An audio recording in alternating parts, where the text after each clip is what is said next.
आमदार भास्कर जाधव सध्या बोलतायत, थेट जाऊया. सर, काल निलेश राणे आणि आपल्या कार्यकर्त्यांमध्ये राडा झालेला आहे, दिवस पलटलेला आहे असं पोलीस स्टेशन कडनं कळतंय की 300 ते 400 जणांवरती गुन्हा दाखल करण्याची प्रोसिजर सध्या सुरू आहे. या संदर्भात काय असं आहे की पोलिसांनी 300 ते 400 लोकांच्यावर गुन्हे दाखल करावेत, 500 लोकांच्यावर गुन्हे दाखल करावेत, याला आमचं काय विरोध असायचं कारण नाही. आमचं फक्त एवढंच म्हणणं आहे की पोलिसांनी गुन्हे दाखल करण्यापूर्वी संपूर्णपणे फुटेज चेक करावं, सगळा घटनाक्रम बघावा. आम्ही पोलिसांना पूर्वीच असं काहीतरी घडणार आहे याचं केलेलं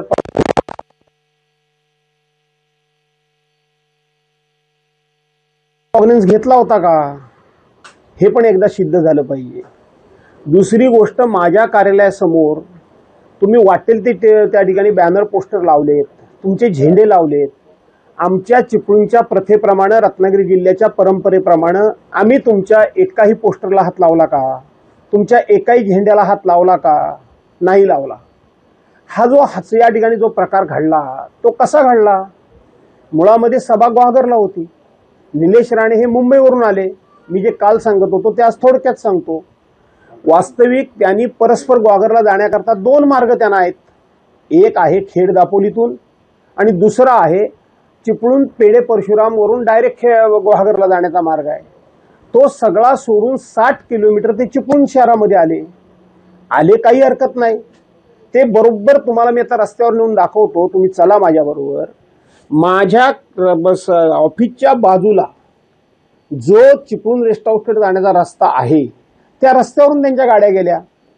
त्याच वेळेला माझ्या ऑफिसमध्ये यांनी वेगवेगळे जे टीजर त्या ठिकाणी प्रसिद्ध केले होते आणि एक वातावरण फार मोठी दंगल घडवण्याच्या घडावी अशा पद्धतीची वातावरण निर्मिती केली होती. त्यामुळे लोक उत्स्फूर्तपणे जमले होते. पण त्यावेळेला कुणीतरी तुमची छेड काढली का? नाही काढली. म्हणजे माझ्या बरोबर ऑफिसला घासून तुमच्या गाड्या गेल्या. आम्हाला जर विरोध करायचा असता मी त्यावेळेला केला असता. मी स्वतः ऑफिसमध्ये बसलेलो होतो. असं काही झालं नाही. मग असं नंतर काय घडलं की आज जे पोलीस 300, 400, 500 लोकांच्यावर गुन्हे दाखल करतायत ते रेस्ट हाऊसला गेले. रेस्ट हाऊस पासून 50 मीटरवर त्यांचं स्वागत क्रेनवर हार ठेवून लावून केलं. काही हरकत नाही. पोलिसांनी मला विचारलं, काही हरकत नाही. म्हटलं हाच रस्ता का निवडला? तर तुमच्या घरासमोरून हा रस्ता जातो, घराकडून येतो, मुद्दाम करायचा असेल माझ्या घरासमोर करायला सांगा स्वागत, मला काही अडचण नाहीये. त्यांनी रितसर स्वागत करावं, त्यांनी रितसर सभा करावी, माझं काय म्हणणं काय नाही. परंतु त्यांच्याकडून जे निरोप आलेले आहेत आणि तुम्हाला जे काही मेसेज मिळालेले आहेत की आम्ही भास्कररावांच्या कार्यालयासमोरच धिंगाणा करणार, आम्ही राडा करणार, आम्ही त्या ठिकाणी दगडफेक करणार, ते मी चालू देणार नाही हे मी पोलिसांना सांगितलं. आणि ते चालू न देण्याची जबाबदारी माझी नाही तर पोलीस म्हणून तुमची आहे. म्हणून माझ्या शिवसेनेच्या वतीनं त्यांना पूर्वनियोजित पत्र दिलं होतं. पोलीस रस्त्यावर एवढे असताना त्यांनी 1.5 तास त्या ठिकाणी आम्हाला कार्यालयासमोरच सत्कार घ्यायचा आहे, धिंगाणा करायचा आहे, याच्याकरता पोलिसांनी त्यांना रोखून धरलं.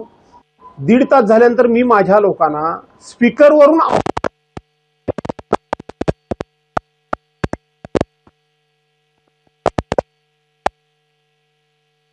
त्यांनी पायी मिरवणूक काढायला सुरुवात केली.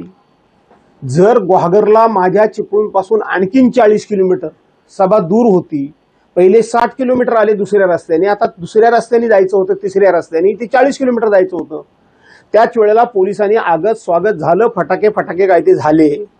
त्यांना गाडीत कोंबायला पाहिजे होतं आणि गाडीत कोंबून त्यांना ग्वागरकडे रवाना करायला पाहिजे होतं. हे जर पोलिसांनी आपलं कर्तव्य बजावलं असतं तर पोलीस निश्चितपणे आजची हा झालेला प्रकार टाळू शकले असते. पण माझी खात्री आहे की त्यांनी रस्ता रोखून धरेपर्यंत पोलीस बरोबर होते, व्यवस्थित होते. नंतर पोलिसांच्यावर कुठून तरी दडपण आलं, त्यामुळे पोलिसांनी आमच्या बाजूला मज्जाव केला, आमच्या बाजूला संपूर्ण बॅरिकेड्स लावलेले होते आणि त्यांना मोकळं सोडलं. तुम्ही बघा, सगळे व्हिडिओ क्लिप बघा, सगळं फुटेज बघा. ते पलीकडे चालून आलेत. आमचा एक तरी माणूस रस्ता ओलांडून गेलाय काय? रस्ता तो सोडा, माझ्या ऑफिसच्या समोर रस्त्याच्या पलीकडे गेलाय काय, रस्त्यावर गेलाय काय, तुम्ही दाखवा.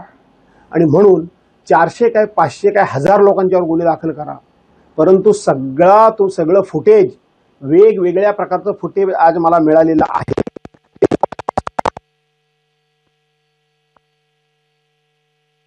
निलेश राणेंनी असं म्हटलेलं आहे की सुरुवात तुम्ही केली, शेवट मी करणार. असं आहे की खोटं बोल पण रेटून बोल ही काही लोकांची पद्धत आहे. काल त्यांनी जी गुहागरमध्ये भाषण केलं, माझी विनंती आहे तुम्हाला मीडियाच्या लोकांना, हे पुन्हा पुन्हा 100 वेळा लोकांना दाखवा, 100 वेळा दाखवा. संपूर्ण प्रकरणामध्ये निलेश राणेंचा खोडसाळपणा कसा होता हे दाखवण्याचा भास्कर जाधव सध्या प्रयत्न करतायत. पोलिसांनी अचानक त्यांची भूमिका बदलल्याचा आरोपही भास्कर जाधव यांनी केलेला आहे. गुहागरच्या सभेला जाण्यासाठी निलेश राणेंकडे 2 मार्गांचे पर्याय होते, पण 60 किलोमीटरचा वळसा मारून त्यांनी आपल्याच कार्यालयावरनं जाणारा मार्ग पसंत केला. कार्यालयासमोर थांबून घोषणाबाजी करण्यात आली, त्यांचं स्वागत सत्कार तिथे झाला आणि या सगळ्याची चौकशी पोलिसांनी करावी. कोणताही गुन्हा किंवा कोणती कारवाई करण्यापूर्वी पोलिसांनी सीसीटीव्ही फुटेज तपासावं, असं आवाहन भास्कर जाधवांचं आहे. एबीपी माझा, उघडा डोळे बघा नीट.